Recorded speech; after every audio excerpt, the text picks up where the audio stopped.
আল্লাহ পাক রব্বুল আলামিন চারটা শব্দকে অতি পছন্দ করেন।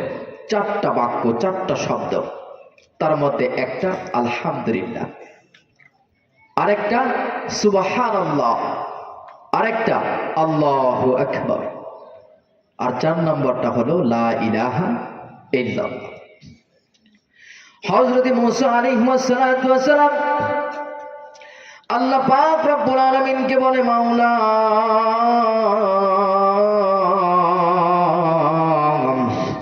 এই দুনিয়ার মধ্যে আপনি কত নবী রাসূল পয়গম্বর পাঠাইয়া দিলেন গো মাওলা। ও মাওলা গো, আমি আপনার একজন রাসূল, আমি আপনার একজন বান্দা। হযরত মুসা আলাইহিস সালাতু ওয়াস সালাম বলছে, ও মাওলা আমি মুসা আলাইহিস সালাতু ওয়াস সালাম আপনি আল্লাহ পাক রব্বুল আলামিনের কাছে একটি দরখাস্ত করলাম। মাওলা গো, এমন একটি কালাম, এমন একটি বাক্য আপনি আমি মুসাকে শিক্ষা দেন, যেই কালাম দ্বারা, যেই বাক্য দ্বারা আমি মুসা আপনি আল্লাহ পাক রব্বুল আলামিনকে ডাকবো, আর যার কারণে আমি মুসা আলাইহিস সালাতু ওয়াস সালাম আপনি আল্লাহর অধিক নিকটতম হয়ে যাব, এমন একটা বাক্য আমাকে শিক্ষা দেন। জোরে জোরে বলুন না আল্লাহু আকবার। এবার আল্লাহ পাক রব্বুল আলামিন বলতেছেন, ও মুসা, ও মুসা, একই কালাম তুমি আমার সঙ্গে সঙ্গে পড়ো। বলো মুসা, ও মুসা, যেই কালিমা দ্বারা তুমি আমি আল্লাহ পাক রব্বুল আলামিনের নৈকট্য হাসিল করতে যাও, ও মুসা এটা অন্য কোনো কালিমা না, অন্য কোনো বাক্য না, অন্য কোনো কালাম না, একই কালাম মুসা তুমি বলো লা ইলাহা ইল্লাল্লাহ, লা ইলাহা ইল্লাল্লাহ মুহাম্মাদুর রাসূলুল্লাহ সাল্লাল্লাহু আলাইহি ওয়াসাল্লাম। এবার মুসা আলাইহিস সালাতু ওয়াস সালাম আল্লাহ পাক রব্বুল আলামিনকে বলে, মাওলা ও আমার মাওলা গো, আমার মাসুক গো, ও আমার আল্লাহ, ও রব্বুল আলামিন, এ আমাকে কেমন বাক্য শিক্ষা দিলে, যেই বাক্যর দাওয়াত তো হযরত আদম থেকে শুরু করে আজ পর্যন্ত প্রত্যেকটি নবী রাসূল এই একই দাওয়াত দিচ্ছেন, কথা ঠিক কিনা? ও আল্লাহ, ও আমার মালিক, আমি মুসা আপনি আল্লাহর কাছে দরখাস্ত করলাম গো আল্লাহ, এমন একটা বাক্য আমাকে শিক্ষা দেন, যেই বাক্যর দ্বারা আমি মুসা আপনি আল্লাহর অধিক নৈকট্য হাসিল করে দেব। ও আল্লাহ, এমন বাক্য শিখাইয়া দিলে, যেই বাক্য তো একবার কমন বাক্য, এমন কোন নবী নাই যেই ব্যক্তি এই কালামে, এই কালিমা, এই কালামে, এই শব্দ, এই বাক্যর দাওয়াত দেয় নাই। আমার আল্লাহ পাক রব্বুল আলামিন মুসা আলাইহিস সালাতু ওয়াস সালামকে বোঝাচ্ছে, ও মুসা তুমি তো জানো না এই কালিমার কত ওজন। এবার আল্লাহ পাক রব্বুল আলামিন মুসা আলাইহিস সালাতু ওয়াস সালামকে বলে, ও মুসা তুমি শোনো, মুসা শোনো, এক পান্নাই যদি এই লা ইলাহা ইল্লাল্লাহ কালিমা তুমি রাখো, আর অন্য পাল্লাই যদি তুমি 7 আসমান 7 জমিন রেখে দাও, ও মুসা আমি আল্লাহ পাক রব্বুল আলামিন সাক্ষী দিচ্ছি, ওই লা ইলাহা ইল্লাল্লাহর পাল্লাটাই ভারী হয়ে যাবে। লাভ আছে না নাই? লাভ আছে না নাই? লা ইলাহা ইল্লাল্লাহ জিকিরটা যদি বারবার করতে থাকেন, সর্ব অবস্থায় আপনার দিলের মধ্যে এই লা ইলাহা ইল্লাল্লাহ কালিমার আসর পড়বে কিনা? পড়বে কিনা? আমলনামায় নেক লেখা হবে কিনা? হযরত নবী করিম সাল্লাল্লাহু আলাইহি ওয়াসাল্লাম বলেন, ও দুনিয়ার উম্মতরা শোনো শোনো, দুনিয়া থেকে যদি লা ইলাহা ইল্লাল্লাহ কালিমা দ্বারা তুমি বিদায় নিতে পারো, আমার আল্লাহ পাক রব্বুল আলামিন তোমার জন্য জান্নাত ওয়াজিব করে দেবে। সুবহানাল্লাহ। তো লাভ আছে না নাই? আছে। আমরা সর্ব অবস্থায় জিকির করতে রাজি আছি কে কে? ইনশাআল্লাহ আল্লাহ পাক সবাইকে তৌফিক দান করুক, সবাই বলি আমিন। তো দেখেন ফিতনা কত বড় ফিতনা, এমন ফিতনা কে কার থেকে জাহান্নামে যাইতে পারে আগে, এমন ফিতনা শুরু হয়ে গেছে কিনা? শুরু হয়ে যায় নাই? সাহাবীদের যুগে, রাসূলের যুগে সাহাবীরা কে কার থেকে বেশি নেক আমল বেশি করতে পারে এই প্রতিযোগিতা ছিল। আর আমাদের জামানায় কে কার থেকে বেশি গুনাহ করতে পারে এই প্রতিযোগিতা শুরু হয়ে গেছে, ঠিক কিনা? তুমি কি গুনাহ করলে, তুমি কি দুর্নীতি করলে, তোমার থেকে বেশি বড় ধোঁকাবাজ হব আমি। প্রতিযোগিতা কে কার আগে কত শত বছর আগে জাহান্নামে যেতে পারে এই প্রতিযোগিতা শুরু হয়ে গেছে। এই ফিতনার জামানায় আল্লাহ পাক রব্বুল আলামিন আপনাকে আমাকে দিনের বোঝ দান করে নির্বাচিত করে এই মাহফিলের প্যান্ডেলের মধ্যে এসে বসার তৌফিক দান করেছেন। এতে করে আপনি খুশি নাকি বেজার? খুশি তো? সবাই খুশি তো? মাহফিলের শেষ পর্যন্ত থাকবেন কে কে ইনশাআল্লাহ? আল্লাহ পাক সবাইকে কবুল করে নিক। তো যাই হোক, আমি যে কোরআনের আয়াত তেলাওয়াত করলাম, এই আয়াতের মধ্যে আল্লাহ পাক রব্বুল আলামিন তার মুমিন বান্দার 4টি গুণ তুলে ধরছেন। কয়টা গুণ? 4টি গুণ। কয়টা গুণ? 4টি গুণ।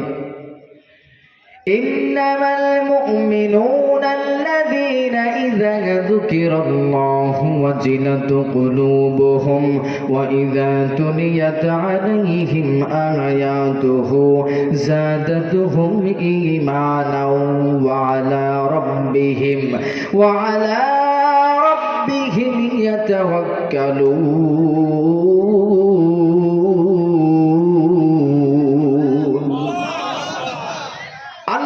রব্বুল আলামিন বলে, ও বান্দারা শোনো, শোনো মুমিন কারা, শোনো। ও বান্দারা তোমরা শুনে নাও, মুমিন কারা?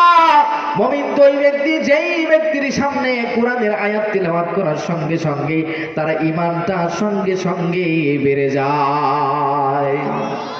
কোরআনের আয়াত তিলাওয়াত করলে আবার ঈমান বাড়ে কেমনে? সম্ভব নেই। সম্ভব না। হযরত ওমর রাদিয়াল্লাহু তাআলা আনহু ওই কুরআনুল কারীমের আয়াতের তেলাওয়াতের বরকতের কারণে আল্লাহ পাক রব্বুল আলামিন তার অন্তরের মধ্যে হেদায়েতের নূরের বাতি জ্বালায়া দিয়েছে, ঠিক কিনা? আবার এই কুরআনুল কারীমের মধ্যে এমন পাওয়ার আমার আল্লাহ পাক রব্বুল আলামিন দিয়েছেন। আমার আল্লাহ পাক রব্বুল আলামিন আমার নবীকে ডেকে বলেন, ওয়া ইযা ক্বারা'তাল কুরআনা বাইনাকা ওয়া বাইনাল্লাযীনা লা ইউমিনুনা বিল আখিরাতি হিজাবান মাসতুরা। ও নবী শোনেন, ও নবী আপনি শুনুন, নবী গো আপনি শুনুন। আপনি যখন এই কুরআনুল কারীমের আয়াত তেলাওয়াত করতে থাকেন, তখন আপনি এবং আপনার মাঝে ওই সমস্ত ব্যক্তিরা যারা ঈমান গ্রহণ করেন নাই, তাদের মধ্যে আপনি একটি অদৃশ্য দেয়াল দিয়ে দিন। হযরতে আবু লাহাবের ইজ্জত হযরতে আবু বকর রাদিয়াল্লাহু তাআলা আনহু আমার নবী সাল্লাল্লাহু আলাইহি ওয়াসাল্লামের সাথে বসা। আমার নবী সাল্লাল্লাহু আলাইহি ওয়াসাল্লাম আবু বকরকে সাথে নিয়ে গল্প করছেন। ইতিমধ্যে আবু লাহাবের স্ত্রী বড় একটা পাথর উঠাইছেন। কি উঠাইছেন? বড় একটা পাথর উঠাইছেন। পাথর নিয়ে এবার নবী করিম সাল্লাল্লাহু আলাইহি ওয়াসাল্লামের দিকে চলে যাইতেছে। বাজান গো, আমার নবী সাল্লাল্লাহু আলাইহি ওয়াসাল্লাম দেখতেছেন আমার চাচি আবু লাহাবের স্ত্রী। ও বন্ধু, আমার নবী সাল্লাল্লাহু আলাইহি ওয়াসাল্লাম দেখতেছেন, সাথে আবু বকর রাদিয়াল্লাহু তাআলা আনহু কিন্তু দেখতেছেন। ওই মহিলাটি যখন বড় একটা পাথর নিয়ে আমার নবী সাল্লাল্লাহু আলাইহি ওয়াসাল্লামের দিকে চলে আসতেছেন, তার নিয়ত হলো আমার নবীর মাথার উপর পাথরটা নিক্ষেপ করে আমার নবীকে দুনিয়া থেকে বিদায় করে দেবেন। জোরে জোরে বলুন না নাউযুবিল্লাহ। আমার বন্ধু, আমার বাবাজিরা, ও আমার দাদু ভাই, আমার বন্ধুরা, বন্ধু নবী সাল্লাল্লাহু আলাইহি ওয়াসাল্লাম কোনো ধরনের ভয় পেলেন না, কারণ আল্লাহ পাক রব্বুল আলামিন যার সাথে আছেন ওই ব্যক্তি দুনিয়ার কোনো এমপি মন্ত্রী দেখে ভয় পায় না। জোরে জোরে বলুন না কথা ঠিক কিনা? আমার নবী সাল্লাল্লাহু আলাইহি ওয়াসাল্লাম সাথে সাথে কোরআনের আয়াত তিলাওয়াত করলেন, ওয়া ইযা ক্বারাআতাল কুরআনা বাইনাকা ওয়া বাইনাল্লাযীনা লা ইউমিনুনা বিল আখিরাতি হিজাবাম মাসতুরা। আয়াত কারিমা তিলাওয়াত করলেন।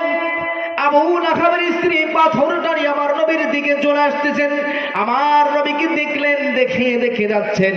এবার যাওয়ার পরে আবু বকর রাদিয়াল্লাহু তাআলা আনহুকে জিজ্ঞেস করে, এই আবু বকর, এখানেই তো দেখলাম মুহাম্মদ বসা, এখন মুহাম্মদ কই?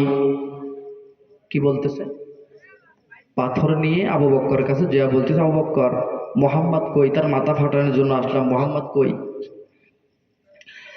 আবু বকর রাদিয়াল্লাহু তাআলা আনহু দেখেন আমার নবী তো আমার পাশেই বসা, আবু লাহাবের স্ত্রী তো পাথর নিয়ে এখানেই দাঁড়ানো। সে আমার কাছে কিভাবে জিজ্ঞেস করে আমি বুঝি না। আমার নবী তো এখানেই বসা। বাজান রে, আবু বকর দেখে আমার নবী আবু বকরকে দেখে, আবু বকর আমার নবীকে দেখে ঠিকই বন্ধু, কিন্তু আবু লাহাবের স্ত্রী আমার নবী বসে আছে তার সামনে, কিন্তু আবু লাহাবের স্ত্রীর চোখ আমার রাসূলের প্রতি পড়ে না। কোরআনের মধ্যে চমক আছে না নাই? আছে। চমক কোরআন আমরা বুঝতে চাই কিনা, মানব কিনা? কোরআন মানেন তো? জিজ্ঞেসই করলাম না রে, যা, এ কোরআন মানেন তো আপনারা?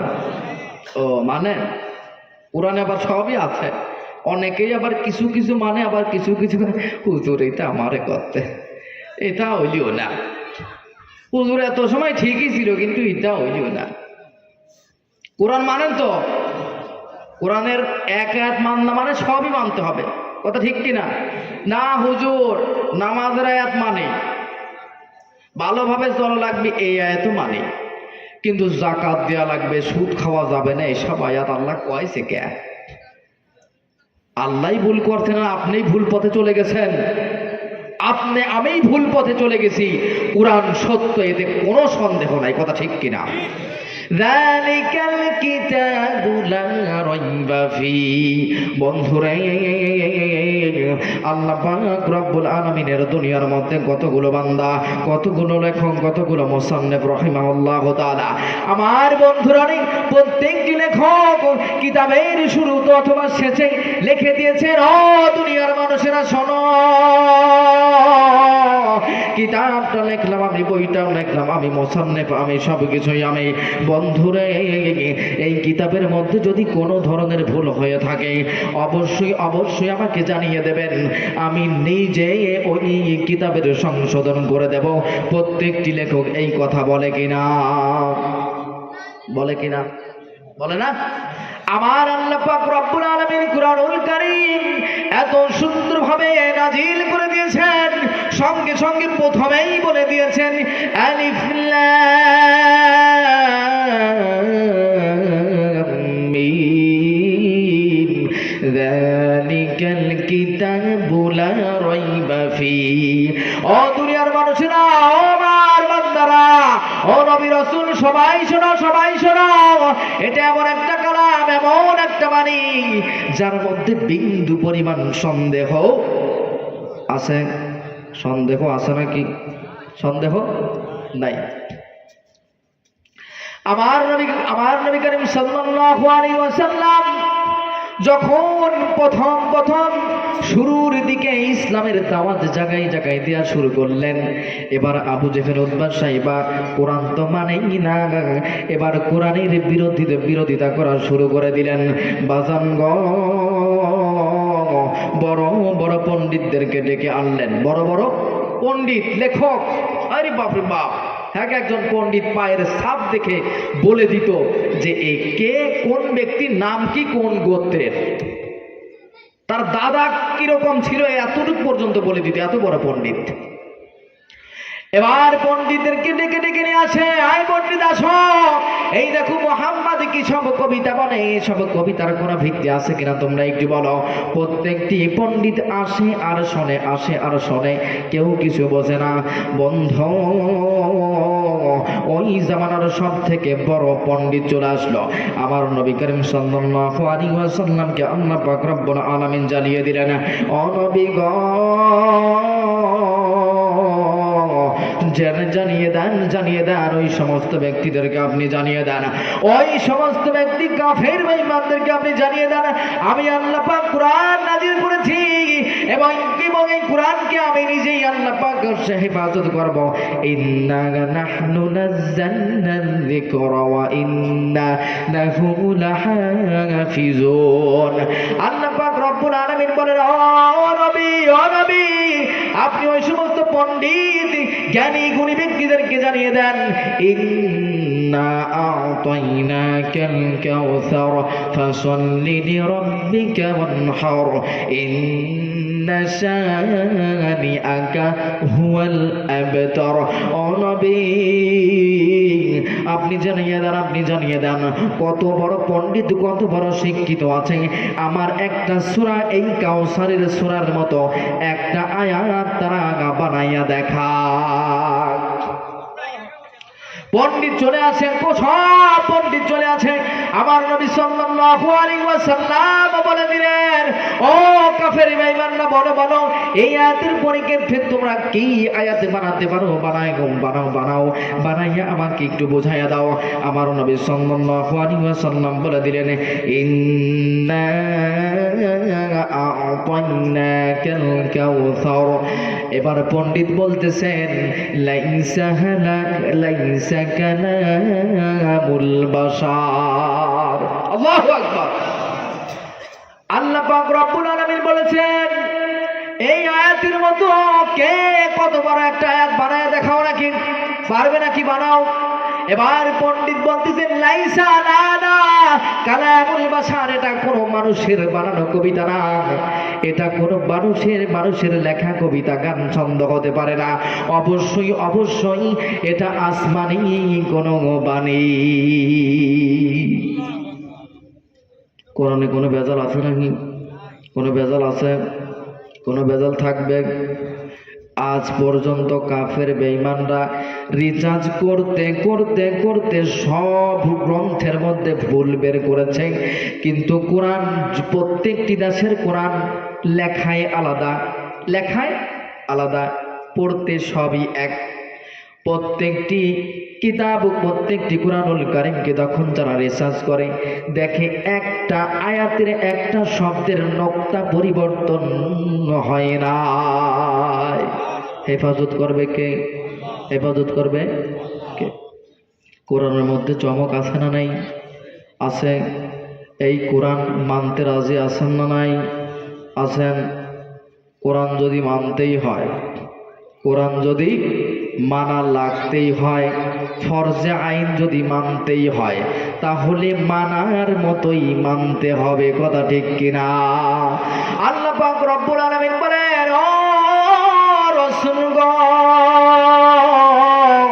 আপনি আপনার উম্মতদেরকে বলে দেন, আমিনু কামা আমানান নাস, প্রত্যেকটি উম্মত, প্রত্যেকটি মানুষ যেন আপনার সাহাবী সঙ্গীদের মতো ঈমান আনয়ন করে। বাজাঙ্গ,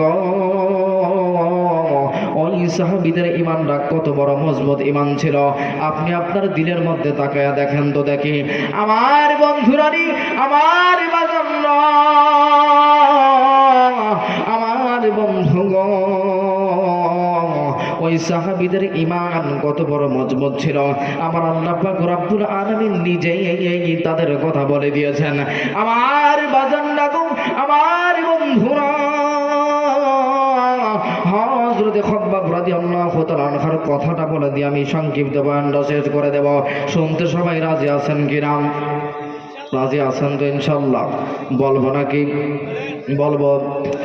আমার দাদু ভাই হযরত খাব্বাব রাদিয়াল্লাহু তাআলা আনহু কত বড় একজন আল্লাহওয়ালা, কত বড় একজন নবী প্রেমিক মানুষ। বাজান বন্ধু, ইসলাম গ্রহণ করলেন, আমার রসুলের প্রেমে পাগল হয়ে গেলেন, আমার রসুলের জন্য দিওয়ানা হয়ে গেলেন, আমার রসুলের জন্য জীবনটা পর্যন্ত দিয়ে দেবেন। এত বড় পাগল বান্দা, এত বড় আল্লাহর আশেক, এত বড় নবীর পাগল। বন্ধুগণ,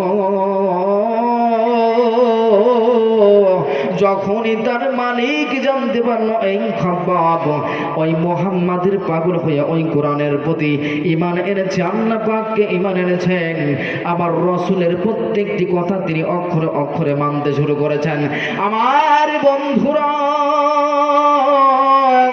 এবার মালিক খাব্বাবকে ডেকে বলতেছেন, এই খাব্বাব তুমি এদিকে আসো। খাব্বাব গো,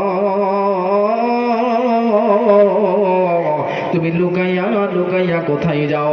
এবার খাব্বাব রাদিয়াল্লাহু তাআলা আনহু বলে দিলেন, আমি মুহাম্মাদের প্রেমে পাগল হয়ে কালিমার রশিটা গলায় গ্রহণ করে নিয়েছি। এবার খাব্বাব রাদিয়াল্লাহু তাআলা আনহুকে বান্দা হলো, এমন ভাবে বান্দা হলো, লোহার শিকল দিয়ে বান্দা হলো। আমার বন্ধুরা, আমার বাজার একটু চিন্তা করে দেখো, এই দুনিয়ার আমাদের বাংলাদেশের গরমে আমাদের সহ্য হয় না বাজান রে।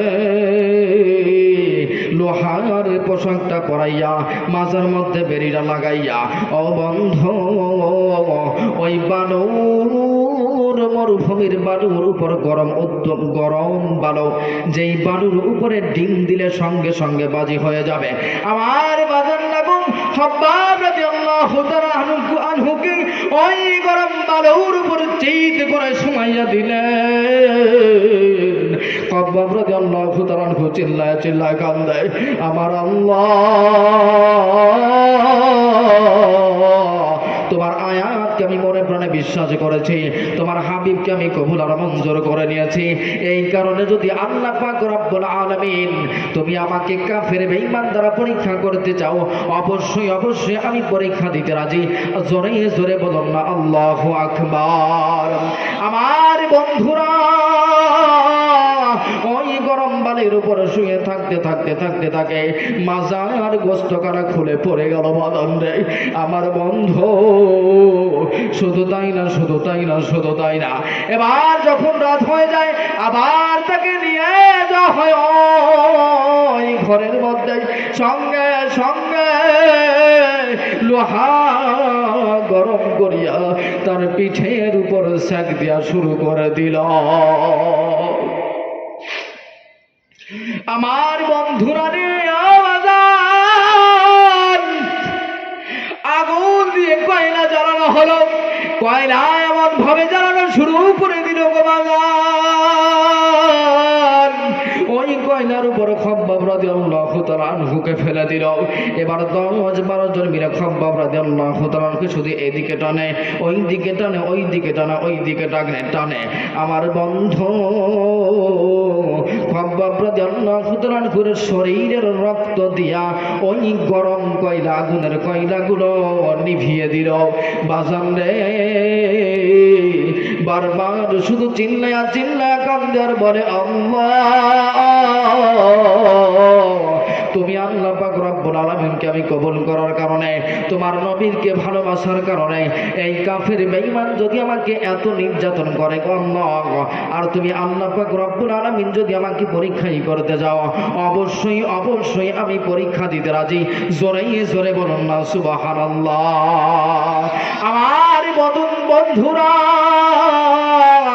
ওই নবীর প্রেমে পাগল হতে রাজি আছি না নাই? মনের মাঝে তুমি ছবি সে কিছুতে ভুলে যাই না, দূরে আছি আমি, আমায় কাছে টেনে নাও না। মনের মাঝে তুমি ছবি সে কিছুতে ভোলা যায় না, দূরে আছি আজ আমি, আমায় কাছে টেনে নাও না। ও মাদিনা মাদিনা মাদিনা, পড়েন না, ও Medina Medina Medina Medina Medina Medina. Medina Medina Medina. জোরে জোরে বলুন না আল্লাহু আকবার।